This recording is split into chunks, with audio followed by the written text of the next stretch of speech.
Halo kan pajak, saya Alfian Sulistyo Gunarso, asisten penyuluh pajak dari KPP Pratama Makassar Barat.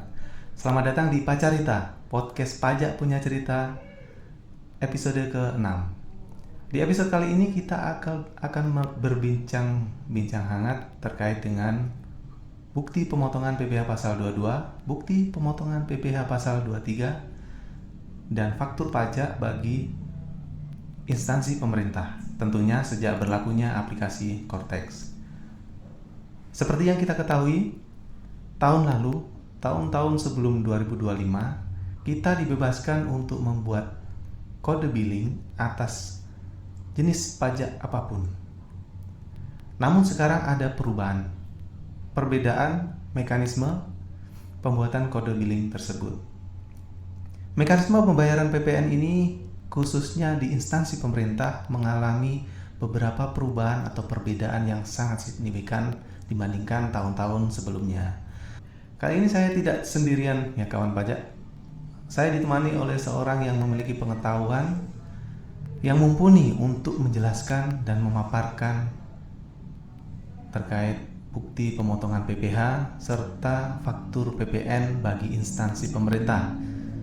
Beliau itu sama seperti saya, asisten penyuluh pajak dari KPP Pratama Makassar Barat. Halo Kak Aida, apa kabar? Baik Pak Gun, terima kasih telah mengundang saya pada podcast hari ini. Kak Aida, saya masih bingung nih terkait bukti pemotongan PPh pasal 22 dan bukti pemotongan PPh pasal 23. Khususnya bagi instansi pemerintah serta mekanisme pembuatannya gitu. Ketika Cortex ini sudah diimplementasikan, saya boleh tanya-tanya ini kayak? Oh boleh, silakan. Okay. Pertanyaan pertama, kenapa kok sekarang buat billing itu harus buat bukti potong terlebih dahulu? Bukannya itu ribet kayak Kak?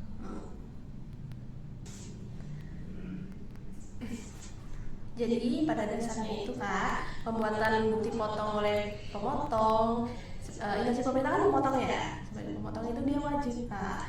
Wajib itu saya nggak asal ngomong ini, ada dasar hukumnya. Nah, dasar hukumnya itu ada di PMK 59 tahun 2022. Kawan pajak yang penasaran boleh dibuka, itu PMK 59, ada di situ tertulis dengan jelas bahwa instansi pemerintah itu harus memberikan bukti pemotongan PPh kepada orang pribadi atau badan yang dia potong PPh-nya setiap melakukan pemotongan. Nah, penjelasannya itu dipotong PPh-nya setiap melakukan pemotongan itu contoh Kak Gun instansi pemerintah belanja di saya. Nah, berarti Kak Gun beli saya uang atau atas jasa yang saya berikan, atas belanja yang Kak Gun kan? Iya betul. Nah, itu kan berarti ada pemotongan. Nah, setiap pemotongan itu harus ada bukti potongnya, begitu Kak. Nah, dari sini melihat dari tahun sebelumnya itu Kak Gun waktu masih menggunakan DJP online ya kita ya. Nah, termasuk saya kawan pajak yang menggunakan DJP online waktu zaman dulu itu di DJP online itu kita diberi kebebasan Kak Gun. Kita bebas lah mau lapor dulu terserah, mau buat billing bayar saja terserah, buat bukti potong juga nggak diharuskan kan. Karena di DJP online itu sistemnya dia cuma alat untuk ini loh website, kamu bisa buat billing, bisa lapor, bisa buat bukti potong di situ begitu sistemnya. Nggak ada tuh yang diharuskan kamu harus lakukan billing dulu, baru bukti potong dulu, baru apalagi itu kan nggak ada. Jadi bisa terbalik-balik gitu ya? Iya bisa saja kamu cuma bayar doang nggak lapor bisa, kamu buat bukti potong doang nggak bayar nggak lapor bisa, itu kan kebebasan. Ya makanya jadi itu dia cuma alat Kak Gun. Jadi kamu mau apapun terserah, kami beri kamu kebebasan, bebas pure begitu. Makanya itu Kak Gun, waktu dulu itu orang kan banyak berpikir kan, oh saya sudah bayar ya berarti tanggung jawab saya sudah selesai. Nah padahal tanggung jawab mereka itu tidak cuma membayar akun, ada pelaporan, ada membuat bukti potong tadi seperti yang sudah saya jelaskan atau nah sama itu Kak Gun kalau ingat banyak itu orang yang datang di kantor kita bulan Januari, Februari, Maret, awal tahun lah pokoknya dia lapor SPT tahunan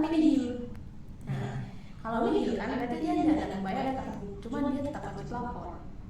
Berarti kewajiban wajib pajak itu tidak ada bayar ya, tidak hanya bayar, tapi juga ada lapor, ada buat dipotong seperti itu.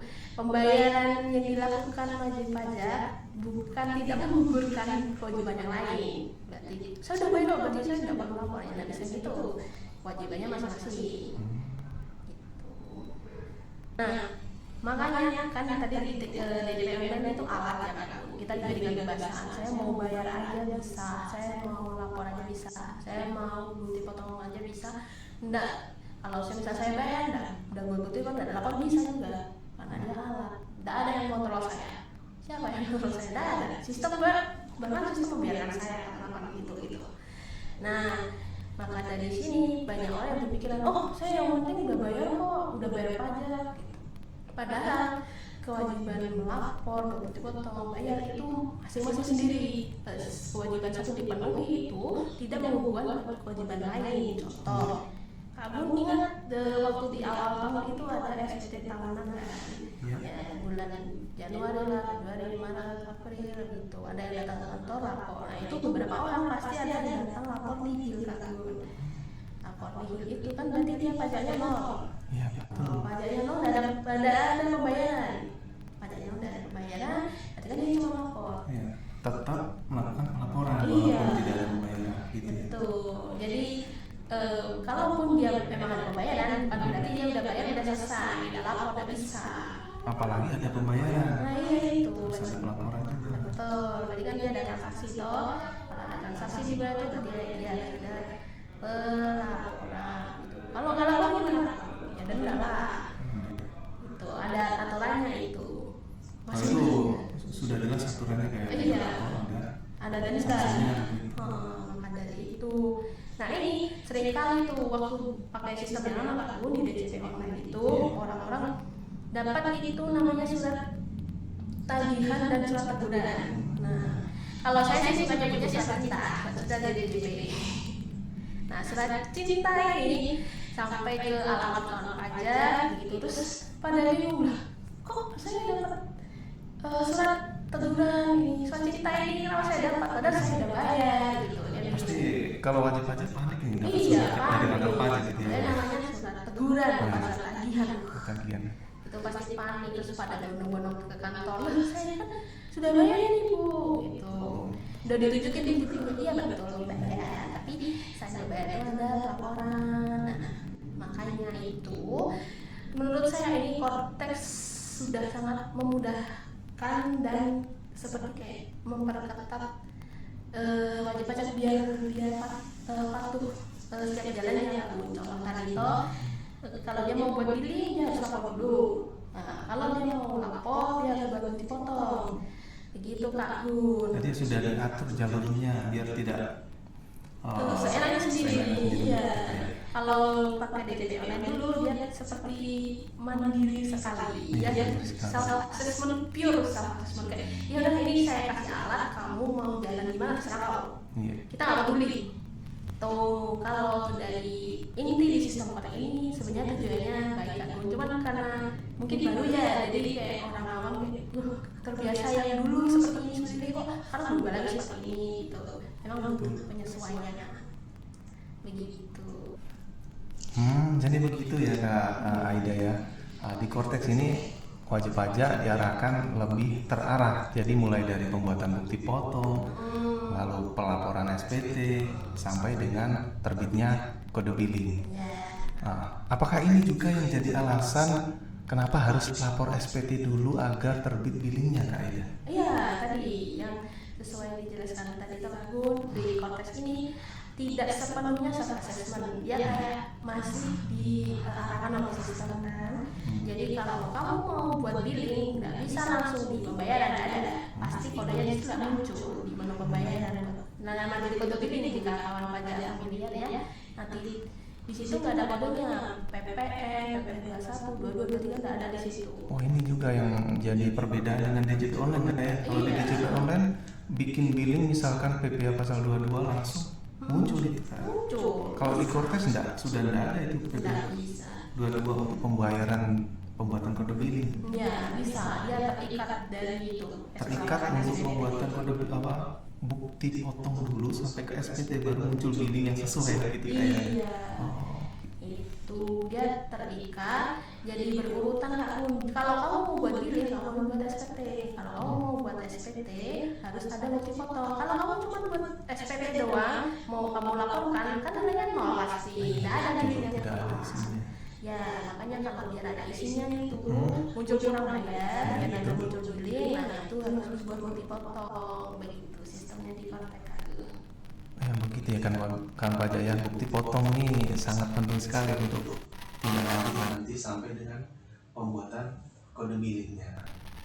Nah kan Kak, kemarin saya pernah mencoba membuat bukti potong di Cortex Kak. Nah ini tapi ada notifikasi NPWP tidak ditemukan. Lalu kemudian muncul angka yang depannya 000999900 sekian-sekian. Nah itu kenapa ya Kak ya? Nah, jadi gini Mas Gun, ada dua kemungkinan. Yang itu dicek dulu dia NPWP yang diinput itu badan atau orang pribadi. Iya. Ini contoh pertama badan ya.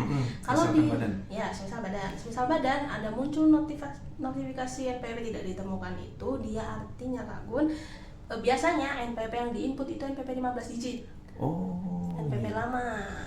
Nah, karena tahun ini mulai 2025 ini tahun sistem Kortek ini dia menggunakan NPWP 16 digit. 16 digit kayaknya. Iya. Jadi harus tambah 0 depannya.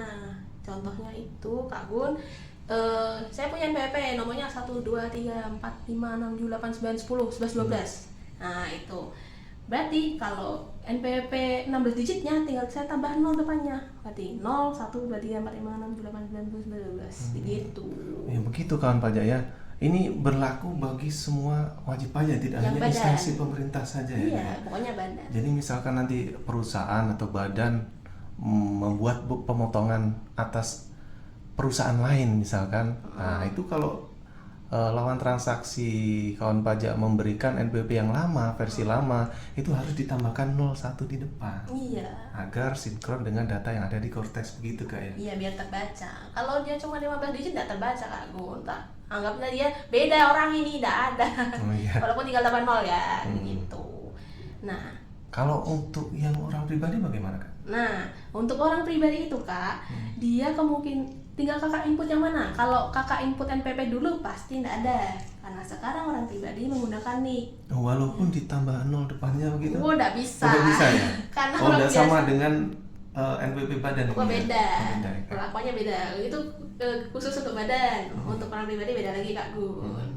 Itu. Jadi orang pribadi itu pastikan jangan input nomor NPWP yang lama, karena pasti tidak ketemu, tidak ada. Karena sekarang orang pribadi itu terbacanya dari NIK. Nah, NIK ini biar terbaca Kak Gun, dia harus melakukan pemadanan NIK NPWP begitu. Ini kalau tidak melakukan pemadanan gimana ini? Misalkan sudah punya NPWP tapi tidak melakukan pemadanan begitu. Nah, ini yang dirugikan aslinya si wajib pajak itu sendiri sih Kak Gun. Kalau dia tidak melakukan pemadanan NIK NPWP, nanti bukti potongnya yang tadi kita bicarakan tadi, PPh 22, 23, 21 terserah. Tapi ini fokus ke 22, 23 ya. Jangan berfokus ke yang lain. Itu mungkin untuk pembahasan podcast selanjutnya. Nah, bukti potong itu nanti tidak bisa dikreditkan Kak Gun, begitu. Jadi kayak kau udah dipotong, tapi bukti potongnya itu tidak bisa kamu pakai kredit, kan jadi sayang. Contohnya nih, saya ada skenario Kak Gun. Jadi, contoh Kak Gun bekerja dengan saya dari instansi pemerintah. Di Januari, Februari itu sama Maret, Kak Gun tiap bulan kami potong 1 juta. Mungkin ada 2 skenario. Saya kayak bodo amat lah, yang penting buat bukti potongnya bodo amat 0. Nah, sebelum itu Kak Gun Januari sampai Maret itu belum pemadanan. Oke, ini ya penting. Jadi Januari sampai Maret Kak Gun itu belum pemadanan. Cuman di kami kan pasti ada notifikasi waktu instansi pemerintah membuat bukti potong kan, ini tidak ditemukan, mau pakai 009900. Itu angka yang kalau di dulu DJP online tuh NPWP 00 disebutnya. Kalau di Kortek agak ada 99-nya begitu. Nah, karena tadi muncul di notifikasi saya itu, ini NPWP tidak ditemukan, kamu mau nggak pakai NPWP 00? Saya klik iya, karena saya bodoh amat lah, yang penting saya buat bukti potongnya gitu. Terus iya, berarti kan Januari, Februari, Maret Kak Gun dipotong 1 juta masing-masing per bulan, 3 juta itu bukti potong Kak Gun ke NPWP 00. Atau mungkin juga Kak Gun kayak orangnya skeptis gitu, ngapain sih pemadanan, nggak usah lah, paling kayak nggak dipakai lagi gitu kan, mungkin berpikiran seperti itu. Mungkin kan pemikiran orang pribadi beda-beda ya. Nah itu udah diingatkan instansinya, Mas kamu harus pemadanan ini kan PWP. Terus Mas Gun kayak udahlah, nggak usah, ntar aja gitu. Nah terus instansi pemerintah mau tidak mau kan, dia harus menerbitkan bukti potong, nah pakai yang 00 gitu. Nah kalau nanti Kak Gun di contoh bulan Februari tahun depan, Kak Gun lapor SPT tahunan. Contoh Kak Gun sudah aktivasi NIK NPWP itu baru di bulan April, karena mungkin April Kak Gun butuh aktivasi akun Cortex kan. Kalau aktivasi pasti harus pemadanan NIK NPWP. Nah Kak Gun butuh aktivasi Cortex, entah itu Kak Gun jadi PIC atau apalah, pokoknya keperluannya dia harus padankan dengan PWP-nya. Nah nanti saya potong lagi bulan April, Mei, kan 2 bulan itu saya potong 2 juta per bulan, 1 juta soalnya. Nah nanti di tahun depan, semisal Kak Gun lapor SPT tahunan, SPT tahunan itu kan dia otomatis menghitung Kak Gun sesuai data yang diinput kan. Pajak yang kurang bayar Kak Gun itu 6 juta, padahal akhirnya sudah saya potong 5 juta. Tapi karena tadi 3 bulan tadi, Januari sampai Maret tadi, dia NPWP-nya 00, 3 bulan itu 3 juta, dia nggak masuk dari kredit Kak Gun. Jadi Kak Gun itu cuma bisa kreditkan 2 juta. Jadi pembayaran pajak yang sudah dipotong di awal tahun punya saya itu tidak dianggap tidak ada begitu Kak ya? Iya, yang 3 juta tadi, yang dipotong Januari sampai Maret tadi, dia dianggap nggak ada. Karena dari konteks itu dia nggak bisa membaca, oh ini 00 tuh dia motong atas Kak Gun, cuman waktu itu dia belum pemadanan, nggak ada. Dia cuma baca, oh dia masuk 00, udah beda orang. Begitu. Jadi nanti di waktu Kak Gun lapor SPT tahunan di SPT tahunan 2025 nanti, kan Kak Gun kurang bayar 6 juta. Terus yang terbaca kreditnya cuma 2 juta. Jadi nanti Kak Gun ada kekurangan bayar 4 juta. Padahal Kak Gun udah dipotong itu yang 3 jutanya. Harusnya kalau semuanya berjalan lancar, Kak Gun udah pemadanan dari Januari sampai nanti dibuatkan bukti potong sesuai dengan NIK. Nah itu nanti waktu pelaporan SPT tahunan Kak Gun tinggal bayar 1 juta. Selisihnya banyak ya. Iya banyak sekali itu Kak. Padahal ini kekurangan bayar itu muncul gara-gara secara sepele karena dengan pemadanan NIK NPWP, bapak atau ibu kawan pajak datang ke kantor untuk bantu pemadanan saja, begitu. Tinggal itu saja. Cuman ya mungkin karena beberapa orang ya tadi mempunyai pemikiran masing-masing, jadi kalau belum pemadanan dan udah dibuat dipotong nanti tidak terbaca di korteksnya Bapak Ibu. Oh jadi begitu ya Kak ya. Terkait dengan bukti pemotongan PPh, entah PPh pasal 21, 22 atau 23, pemadanan NIK NPWP ini sangat penting ya Kak ya. Krusial. Kalau tidak nanti ketika kawan pajak semua sudah aktivasi Cortex, data pemotongannya tidak masuk di Cortex kawan pajak semua. Iya, tidak terbaca, tidak bisa dikreditkan Mas. Jadi banyak kerugian finansial. Itu yang perlu dicatat ya Kak pajak. Selanjutnya ini terkait dengan pembayaran PPN Kak, untuk faktur PPN di instansi pemerintah. Ini apakah mekanisme pajaknya itu seperti apa? Nah, mekanisme faktur dari instansi pemerintah ini dia menggunakan kode khusus Kak Gun. Kalau dia dengan orang biasa, orang awam, kode pajaknya itu 04. Kalau dengan instansi pemerintah itu 02. Kode faktur ya? Oh iya, kode faktur. Ya. Nah, kode fakturnya 02. Tapi diingat, menggunakan kode faktur 02 itu nggak semua nilai, harus yang 2 juta, di atas 2 juta. Kalau dia di bawah 2 juta, 2 juta ke bawah, dia pakainya 04. Karena instansi pemerintah itu dia wajib memotong atau memungut kalau nilainya di atas 2 juta, di atas ya. Kalau masih 2 juta dia pakainya 04 berarti. misalkan kalau di bawah 2 juta ada yang beranggapan begini, oh ini tidak kena pajak, apakah benar begitu Kak? Wah, tidak bisa kan? Tidak bisa ya? Tidak. Jadi walaupun di bawah 2 juta atau di atas 2 juta itu sama-sama kena PPN. Iya. Begitu sebenarnya. Karena PPN itu pajak yang dikenakan oleh konsumen. Dia tidak melihat nilainya berapa. Mungkin itu salah kaprah yang dari wajib pajak sendiri. Kalau pajak di luar, kalau 2 juta tuh nggak kena PPN, nggak bisa gitu. Oh, berarti sama-sama ini pasti salah pemahaman ini Kak ya? Iya, salah pemahaman. Berarti di bawah 2 juta atau di atas 2 juta itu sama-sama kena PPN kawan pajak ya, tetap bayar pajak. Cuma pihak yang memungut atau yang menyetorkan pajak itu yang berbeda. Iya, kalau dia di 2 juta di atas 2 juta yang potong atau pungut itu instansi pemerintah jika transaksinya dengan instansi pemerintah. Iya, nah, kalau dengan instansi pemerintah walaupun dia nominalnya 2 juta pas, itu dia kode fakturnya dia 04 dan harus yang setor itu si penjual begitu. Jadi penjualnya sendiri nanti setor pajak seperti halnya kalau dia transaksi dengan swasta gitu ya. Iya, begitu. Jadi tetap bikin faktur, setor PPN kan pajak ya. Begitu. Jadi nanti instansi pemerintahnya dia bayar nominal awalnya plus PPN khusus untuk yang 2 juta ke bawah. Contoh saya transaksi dengan instansi pemerintah, nilainya dia 2 juta pas, kan berarti PPN-nya 220.000, 9% kan? 220.000. Nah, nanti instansi pemerintah itu dia bayar ke saya harusnya 2.220.000. Bukannya 2 juta aja. Kalau 2 juta aja berarti saya yang bayarin PPN-nya dong. Begitu. Jadi seperti itu ya Kak Aida ya. Misalkan transaksi di bawah 2 juta, jadi nanti dari instansi pemerintah nyetor ke rekanannya senilai harga jual ditambahkan PPN-nya agar nanti yang menyetor itu bagian pihak rekanan negara gitu ya Kak. Lalu Kak, terkait dengan instansi pemerintah ini, di sana kan ada 2 jenis pembayaran.